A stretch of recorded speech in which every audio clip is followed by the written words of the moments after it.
तो नारुतो में बहुत सारे ऐसे कैरेक्टर्स हैं जिनको हेट करने का बिल्कुल भी मन नहीं करता। यहाँ तक कि नारुतो के विलन्स को भी हेट करना बहुत ज्यादा मुश्किल है, लेकिन फिर भी मैंने सभी कैरेक्टर्स को फिर से देखा और 10 ऐसे कैरेक्टर्स को फाइंड आउट किया जिन्हें मैं बिल्कुल भी पसंद नहीं करता। तो ये लिस्ट बताने से पहले मैं एक बात बता दूं, when my videos goes live your hands should subscribe. अब देखो उन कैरेक्टर्स को हेट करने का क्या फायदा जिनको बेचारों को स्क्रीन टाइम तक नहीं मिलता। जैसे टेन को ही देख लो, उसको हेट करने की बहुत सारे रीजंस हैं, लेकिन बेचारी का स्क्रीन टाइम देख के दया आ जाती है। और हाँ, उन कैरेक्टर्स को भी हेट नहीं किया जा सकता जिन्हें सब लोग अगर हेट कर रहे हैं तो तुम भी करो। जैसे साकुरा को ही देख लो। तो चलो अपन अपनी मोस्ट हेटेड नारुतो कैरेक्टर्स की लिस्ट को स्टार्ट करते हैं। तो पहला कैरेक्टर जिसे मैं हेट करता हूँ वो और कोई नहीं बल्कि साकुरा है। हाँ, उन कैरेक्टर्स को भी हेट नहीं किया जा सकता जिन्हें सब लोग अगर हेट कर रहे हैं तो तुम भी करो। अरे हाँ देखो, मैंने बोला था कि मैं उन कैरेक्टर्स को ब्लाइंडली हेट नहीं करूंगा जिन्हें सब लोग हेट करते हैं। जैसे साकुरा को हेट लगभग सभी लोग करते हैं क्योंकि उसने नारुतो को बार बार रिजेक्ट किया और सास्के के पीछे लट्टू हो गई थी। तो देखो ये बहुत ही फालतू रीजन है हेट करने का, क्योंकि पहली बात तो वो सारे बच्चे थे और बच्चों की मेंटेलिटी के हिसाब से साकुरा के डिसीजंस बच्चों जैसे ही थे जो एक्सेप्टेबल हैं। फिर भी चलो तुम्हारी तसल्ली के लिए अगर हम एज फैक्टर को हटा भी दें, अगर नारुतो बार बार रिजेक्ट हो रहा है तो इसमें साकुरा की क्या गलती है? अगर सभी लड़कियां यहाँ तक कि शिकामारु भी अगर सास्के के लुक्स पे फिदा है तो इसमें साकुरा की क्या गलती है? हाँ, माना कि साकुरा का हर बात पर नारुतो को पीट देना थोड़ा गलत था, जिसके लिए उसे हेट करना थोड़ा चलता भी है, लेकिन मेरे पास इससे भी अच्छी रीजनिंग है साकुरा को हेट करने की। तो देखो, सबसे बड़ा रीजन साकुरा को हेट करने का ये है कि इतना सारा स्क्रीन टाइम मिलने के बाद भी वो काइंड ऑफ यूजलेस ही थी।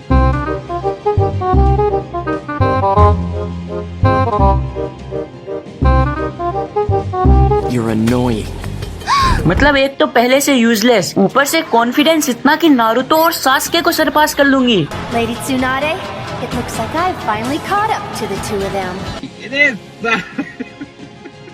तारे पिछवाड़े में तो दो लिकट जाएगा, कभी बहम पाल रहे हो बेटा। इसीलिए मेरे को हिनाता से कोई भी प्रॉब्लम नहीं है, क्योंकि माना कि वो भी इतनी स्ट्रॉन्ग नहीं है, लेकिन कम से कम वो साकुरा की तरह अनरियलिस्टिक ड्रीम्स को तो नहीं देखती। तो अब नेक्स्ट नारुतो कैरेक्टर जिसे मैं हेट करता हूँ वो है कारिन। हाँ, एक और लड़की जो सास्के के ऊपर फिदा थी, और ये तो पूरी की पूरी साइको थी, क्योंकि सास्के ने जब कारिन पे जानलेवा अटैक किया उसके बाद भी वो सास्के के ही सपने देखती थी।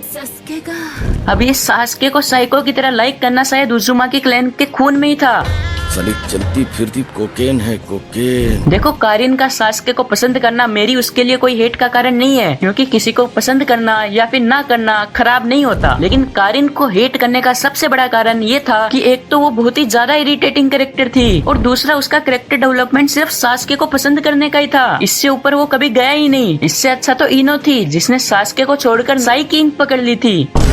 अब नेक्स्ट कोई कैरेक्टर नहीं है बल्कि एक पूरी स्क्वाड है, साउंड 4। और गेस व्हाट, वो स्क्वाड भी सास्के के पीछे ही पड़ी थी, और इनको हेट करना बहुत ही ज्यादा आसान था, क्योंकि पहली बात तो ये विलन्स के रूप में इंट्रोड्यूस हुए थे, दूसरी बात ये एकदम फिलर कैरेक्टर्स की तरह लगते थे, तीसरी बात की इनको ओरोचिमारू ने पता नहीं कैसा ब्रेन वॉश किया कि वो खुद को गॉड ऑफ शिनोबी समझते थे। कोई कितना गवार हो सकता है, जाहिलियत की भी हद होती है। और चौथी बात, इन चारों की स्टोरी एक जैसी दिखाई गई, मतलब कि लेजी कैरेक्टर डेवलपमेंट था इन चारों का। इसीलिए साउंड 4 स्क्वाड को मैं हेट करता हूँ। अब तुम्हें पता है कि इन साउंड 4 से लाख गुना अच्छी टीम द चार्स है। अब तुम लोग सोचोगे कि द चार्स तो कोई टीम ही नहीं है नारुतो में। हाँ, तुम लोग सही सोच रहे हो, क्योंकि द चार्स एक विलन टीम है, Dhruva the dream of becoming leader की। अगर तुम्हें नारुतो अच्छा लगा है या फिर तुम्हें ऐसी स्टोरीज में इंटरेस्ट है तो तुम्हें ध्रुवा की स्टोरी बहुत ही ज्यादा अच्छी लगेगी। इसमें भी एडवेंचर है, इमोशंस है, टीम वर्क है, रूलर्स है, और तो और स्पीयर बराज जैसी खतरनाक और अच्छी पावर्स भी हैं। अब मैं ध्रुवा की स्टोरी को सिर्फ प्रमोशन के कारण अच्छी नहीं बता रहा, क्योंकि इसके राइटर विशाल ठाकुर को मैंने पहले ही बोल दिया था कि अगर ये स्टोरी मुझे अच्छी नहीं लगी तो मैं अपनी ऑडियंस को ये रिकमेंड बिल्कुल भी नहीं करूंगा। हाँ, ये उसकी पहली बुक है तो प्लॉट थोड़ा वीक है, लेकिन स्टोरी बहुत ही ज्यादा वेल रिटन है, और अगले वॉल्यूम्स में मुझे पक्का पता है कि प्लॉट और भी ज्यादा अच्छा होगा और तुम्हें मजा भी आ जाएगा। हाँ, एक और बात, अगर ये बुक मार्केट में अच्छी चली तो इसका एनिमे एडेप्टेशन भी आ सकता है। तो अगर तुम्हें ये बुक पढ़नी है और ऐसे ऑथर्स को सपोर्ट करना है तो डिस्क्रिप्शन में अमेज़न की लिंक है, उसे जरूर चेकआउट करना। अब नेक्स्ट कैरेक्टर जिसे मैं हेट करता हूँ वो भी सास्के के पीछे ही पड़ा था, क्योंकि वो कैरेक्टर था ओरोचिमारू।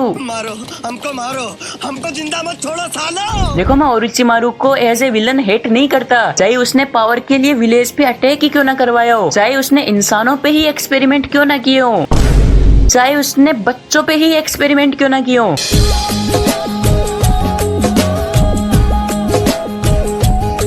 मुझे कोई भी प्रॉब्लम नहीं थी क्योंकि उसका कैरेक्टर डेवलपमेंट अच्छा था। लेकिन इतना हाइप्ड विलन इतनी आसानी से अगर मर जाए और तो और वापस जिंदा होने के बाद अचानक से अच्छा इंसान बन जाए और तो और उसी इंसान की मदद करे जिसने उसको मारा था, और वो भी एक फालतू लॉजिक की वो सास्के को एडमायर करता है। बस इन्हीं कारण से मैं ओरोचिमारू को हेट करता हूँ। अब नेक्स्ट कैरेक्टर जिसे मैं हेट करता हूँ वो था ओरोचिमारू का स्टूडेंट काबुतो। देखो, मेरा काबुतो का हेट करने का सबसे बड़ा रीजन ये था कि सीरीज में जैसा ओरोचिमारू को दिखाना चाहिए था, मतलब कि मैनिपुलेटिव, स्ट्रॉन्ग और बैक स्टेबर, वो काबुतो को दिखाया। और तो उसकी बैक स्टोरी इतनी खास भी नहीं थी, उसका मोटिवेशन भी ओरोचिमारू से वीक था, और तो वो बहुत ही ज्यादा एनोइंग था। इसीलिए काबुतो को मैं हेट करता हूँ। अब नेक्स्ट कैरेक्टर वो है जिसके पीछे साकुरा, इनो, क्लास की बाकी लड़कियाँ, शिकामारू के साथ साथ ओरोचिमारू, कारिन और नारुतो, ये सब उसके पीछे लट्टू थे। हाँ, मैं सास्के की ही बात कर रहा हूँ। मुझे उसके इताची को हंट करने से, विलेज को धोखा देने से और तो अपने फ्रेंड्स पे अटैक करने से कोई भी प्रॉब्लम नहीं थी, क्योंकि ये चीजें ही सास्के को अलग बनाती हैं, स्टोरी को एक नया एंगल देती हैं। लेकिन वो सीरीज में हर बार नारुतो जितना स्ट्रॉन्ग कैसे बन जाता था उसका एनिमे में कोई एक्सप्लेनेशन दिया ही नहीं था। मतलब नारुतो की ट्रेनिंग को हमने 0 से 100 देखा है, लेकिन फिर भी सास्के उसके जितना स्ट्रॉन्ग अचानक से बन जाता था, तो वो मुझे बहुत ही ज्यादा खराब लगा। लेकिन इससे भी बड़ा कारण सास्के को हेट करने का ये था कि इताची ने इतने सेक्रीफाइस किए कोनोहा के लिए, और तो और उसके बदले में उसने सास्के को बचाया भी। फिर भी ये सारा सच जानने के बाद सास्के ने पता है क्या किया? उसने कोनोहा पे ही अटैक करने का प्लान बना लिया। बहुत बड़ी जो पकड़ो। Thank you. चलो, अब फाइनली सास्के से छुटकारा मिला, क्योंकि अगला कैरेक्टर या फिर अगले कैरेक्टर्स जिन्हें मैं हेट करता हूँ वो है गोल्डन सिल्वर ब्रदर्स। अब कुछ लोगों को इनका नाम भी नहीं पता होगा, क्योंकि ये इतने फालतू और अनरिकॉग्नाइजेबल कैरेक्टर्स थे, और तो और इनका कैरेक्टर और रोल बस इतना था कि ओबितो और मादरा 10 टेल्स को बना पाए, उसके लिए नारुतो की बजाय वो उनको कैप्चर कर लें और हमें 10 टेल्स देखने को मिल जाए। और तो और इंट्रोडक्शन तो इन दोनों का ऐसा किया था जैसे इन दोनों ने मिलकर पूरी दुनिया पे राज किया हो, लेकिन रियलिटी में बस ये फिलर विलन सी थे। इसीलिए मैं इन दोनों को हेट करता हूँ। अब next character God of chakra herself Kaguya है। अब मेरा कागुया को हेट करने का इकलौता रीजन ये है कि उसने one of the best villain मादारा को रिप्लेस किया। मतलब कि मादारा की पूरी स्टोरी, कैरेक्टर डेवलपमेंट इतना ज्यादा बढ़िया किया, वो इस सीरीज का परफेक्ट विलन था, और लास्ट में उसी को हटा दिया। कीजिएगा, ये ठीक नहीं हो रहा सर, आप गलत कर रहे हैं सर। मैं गलत नहीं कर रहा हूँ। देखिए, मैं खुल के बोल रहा हूँ सर, सॉरी, क्षमा चाह, लेकिन आप गलत कर रहे हैं सर। अब नेक्स्ट एक और ऐसा कैरेक्टर है जिसे बहुत सारे लोग बस इसलिए हेट करते हैं क्योंकि उसने नारुतो को प्रोटेक्ट नहीं किया, जबकि उसने मिनातो और कुशिना को झूठा वादा किया था कि वो नारुतो को बचाएगा। और तो और कुछ लोग ये भी बोलते हैं कि सास्के के लिए उसने एसी का बंदोबस्त किया और नारुतो को बस वो एक्सपायर्ड मिल्क देता था। देखो, मैं ये बिल्कुल भी नहीं मानता कि थर्ड होकागे हिरुzen ने ट्राई नहीं किया नारुतो को बचाने का या फिर नारुतो का ख्याल रखने का, क्योंकि जब 9 टेल्स का अटैक हुआ था तो सिर्फ नारुतो ही अनाथ नहीं हुआ था, बहुत सारे बच्चे अनाथ हुए थे। अब वो अकेले नारुतो को स्पेशल ट्रीटमेंट तो दे नहीं सकता था, फिर भी उसने बच्चों को राशन प्रोवाइड किया, रहने की जगह दी। अब नारुतो दूध नहीं पी रहा तो उसमें हिरुzen की क्या गलती है? और दूसरी बात, सास्के अपने खुद के घर में रहता था, थर्ड होकागे ने उसके लिए कोई स्पेशल अरेंजमेंट नहीं करवाया था। हाँ, माना कि नारुतो और उसके जैसे बाकी बच्चों को थोड़ी और फैसिलिटीज प्रोवाइड करनी चाहिए थी, लेकिन मेरे पास उससे भी बड़ा एक रीजन है हिरुzen को हेट करने का, और वो ये है कि वो बहुत ही ज्यादा वीक था और खुद के डिसीजंस तक नहीं ले पाता था। और दूसरी तरफ ओरोचिमारू, जिसे सच में कोनोहा से निकाल देना चाहिए था या फिर मार देना चाहिए था, उसके इलीगल एक्सपेरिमेंट्स के कारण उसको ऐसे ही जाने दिया। और तीसरी तरफ वो डांजो तक को संभाल नहीं पा रहा था। मतलब थर्ड होकागे हिरुzen सारुतो भी वीक होने के साथ साथ वीक डिसीजन मेकर भी था, इसीलिए मैं उसे हेट करता हूँ। अब लास्ट कैरेक्टर जिसे मैं हेट करता हूँ उससे पहले कुछ ऑनरेबल मेंशंस भी देख लेते हैं जिन्हें मैं थोड़ा बहुत हेट कर लेता हूँ, लेकिन इन टॉप 10 से ज्यादा नहीं। और उनमें से पहला है कारुई, जो क्लाउड विलेज से थी, बहुत ही ज्यादा एनोइंग थी, और तो और उसने नारुतो को फालतू में पीटा भी था। बस उसका स्क्रीन टाइम थोड़ा कम था, नहीं तो वो पक्का मेरी हेट लिस्ट में आ सकती थी। दूसरा ऑनरेबल मेंशन है चोजुरो, जिसका सबसे बड़ा रीजन हेट करने का था कि वो मिजुकागे मे का असिस्टेंट था, और तो और उसका 7 स्वॉर्ड्समैन के साथ का रिलेशन भी बहुत ही ज्यादा वाहियात था, क्योंकि 7 स्वॉर्ड्समैन ऑफ द मिस्ट बहुत ही ज्यादा आइकॉनिक टीम थी, लेकिन चोजुरो उनके सामने कुछ भी नहीं था। अरे हाँ, मेन रीजन अभी भी उसका मे का असिस्टेंट होना ही है।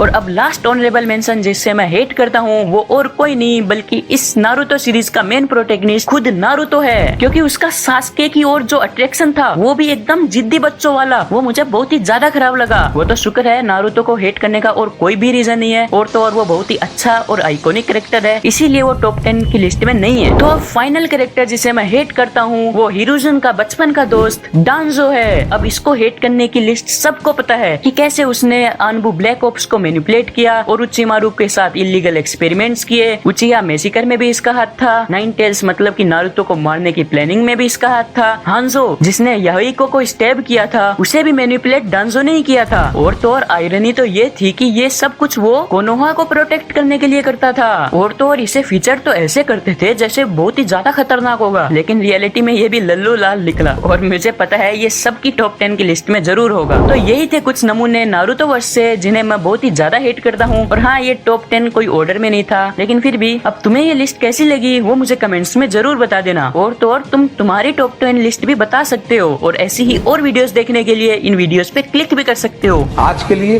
फिलहाल इतना ही। आपकी तरह मैं भी मायूस हूँ, लेकिन उम्मीद पर दुनिया कायम है।